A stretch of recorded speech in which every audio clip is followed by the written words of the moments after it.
Bueno, muy bien, mis amigos, entremos a la cápsula de vida de el día de hoy.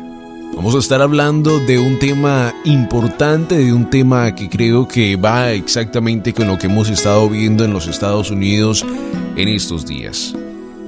Y en especial, para todas las personas que en el día de hoy se encuentran en una situación similar. ¿Cómo lidiar con las circunstancias difíciles?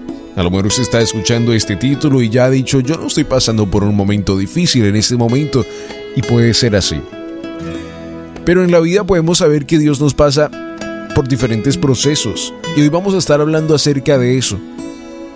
Y vamos a estar hablando acerca de la vida de un gran hombre del cual yo creo que en verdad es tan importante para el Evangelio, por supuesto, y para la vida de cada uno de nosotros, para poder entender mucho más de la gracia de Dios en nuestra vida. El apóstol Pablo sabía cómo lidiar con las circunstancias difíciles.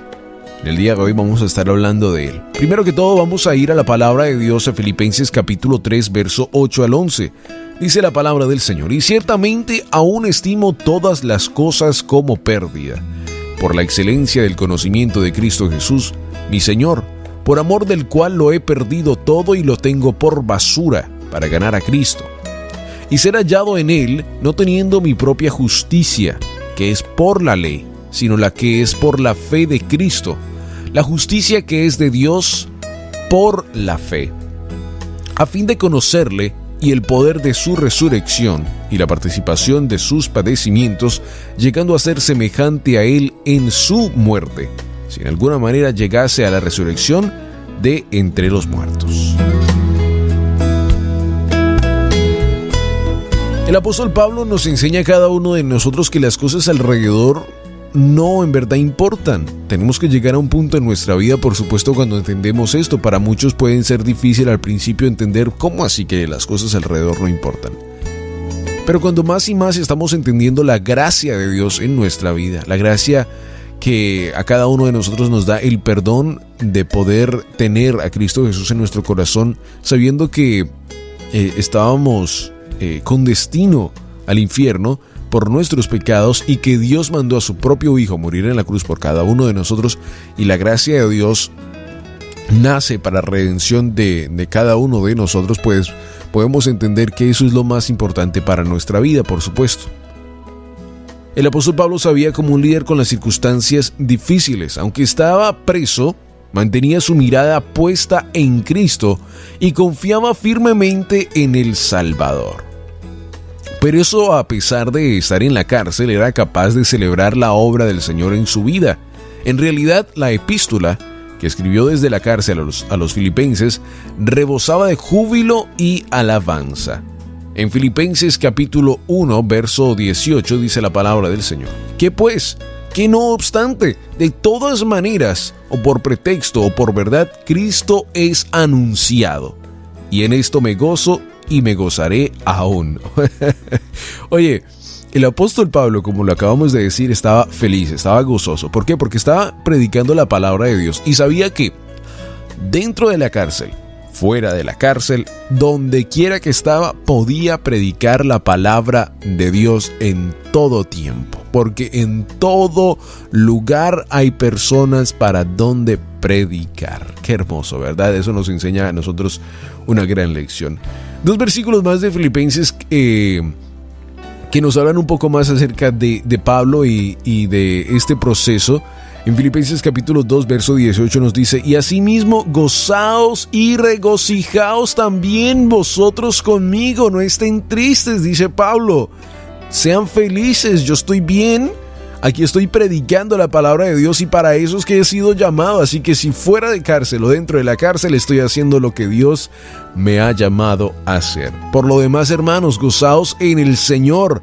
A mí no me es molesto el escribirnos las mismas cosas y para vosotros es seguro. Para vosotros es bueno que les recuerde que las cosas son para bien. Gozaos en el Señor. Filipenses capítulo 3, verso 1, es ese último verso que acabamos de leer.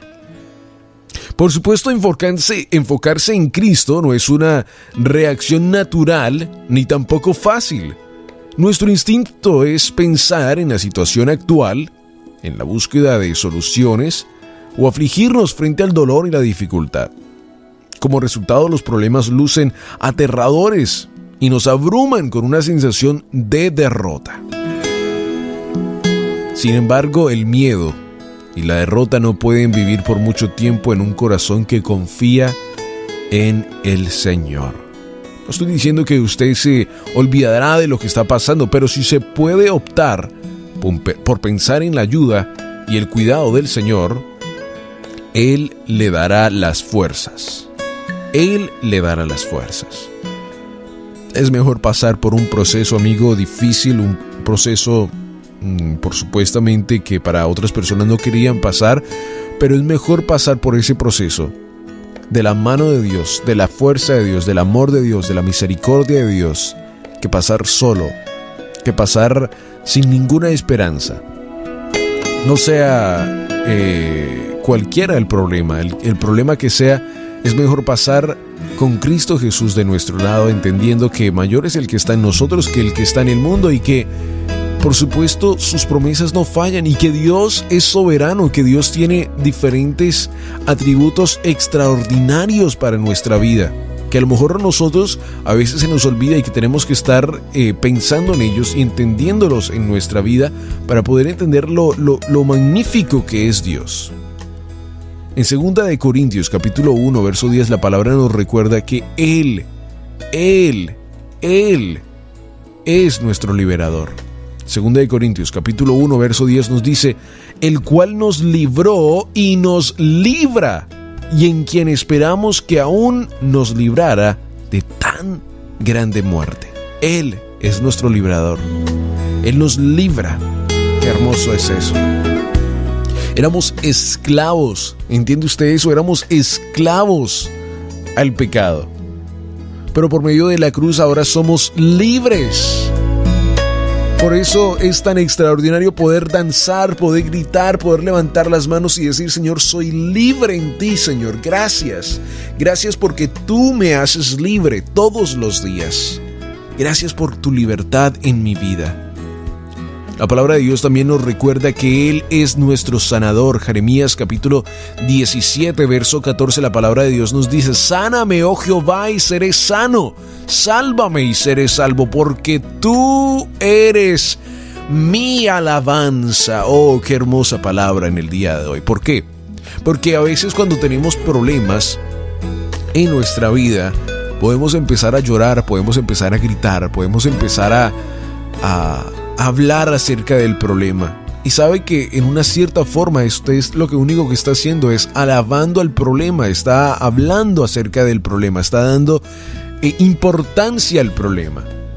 Pero en medio de las pruebas, en medio del problema, podemos entender exactamente por este verso de Jeremías 17:14: Señor, tú eres mi alabanza. Tú eres mi alabanza. ¿Qué queremos decir con eso? Que en medio de todo esto podemos entender que Jesús está en nuestro corazón y que Él debe ser nuestra alabanza en todo momento, que necesitamos levantar nuestra voz, nuestra alabanza a Él en todo momento.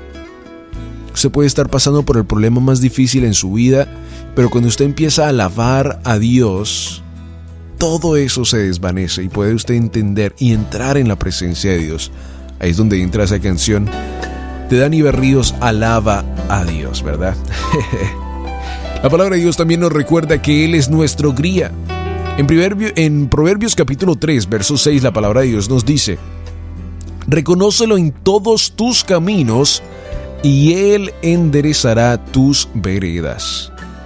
Después de pasar por un problema difícil y de todas estas circunstancias que pasan alrededor, podemos entender que si queremos saber qué va a pasar, qué podemos hacer, qué es el siguiente paso después de esto, si nosotros nos confiamos en Dios y dejamos que Él nos dirige, que podamos levantar nuestra voz de alabanza a Él y entender en nuestra vida que Él es lo importante para cada uno de nosotros, pues entonces Él nos dará ese paso, Él nos dará ese camino al siguiente paso a lo que nosotros cada uno tenemos que tomar.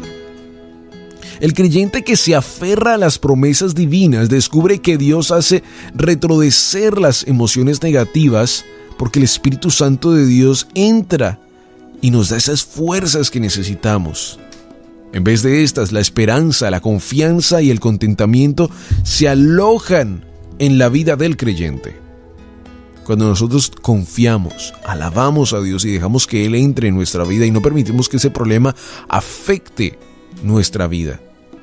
No lo digo porque tenga escasez, pues he aprendido a contentarme, cualquiera que sea mi situación. Filipenses capítulo 4, verso 11. Cualquiera que sea mi situación, dice Pablo, he aprendido a contentarme. Qué hermoso versículo para el día de hoy. Para todos esos amigos que a lo mejor están pasando por una prueba difícil en su vida, o a lo mejor no lo están pasando, pero después cuando escuchen esta cápsula van a poder ser bendecidos en una gran manera, entendiendo que cuando dejamos que Dios entre en nuestra vida, el Espíritu Santo tome el control de nuestra vida y no permitamos que el problema controle nuestra vida física, nuestra vida emocional, pues Dios nos dará esas fuerzas para seguir adelante. Nadie siente felicidad por una situación difícil, por supuesto, pero es posible sentir satisfacción al saber que Dios tiene el control y que sacará algo bueno de la dificultad. Los principios y las promesas del Señor no cambian, no importa qué tan grave o dolorosa sea la situación. En el día de hoy, enfóquese en Cristo en vez de las circunstancias, y Dios tranquilizará su corazón y le guiará. Entonces usted estará listo para regocijarse en el Señor siempre, en todo momento, regocijándose en el Señor. Dice Filipenses capítulo 4, verso 4, regocijaos en el Señor siempre. Otra vez digo, regocijaos en el Señor.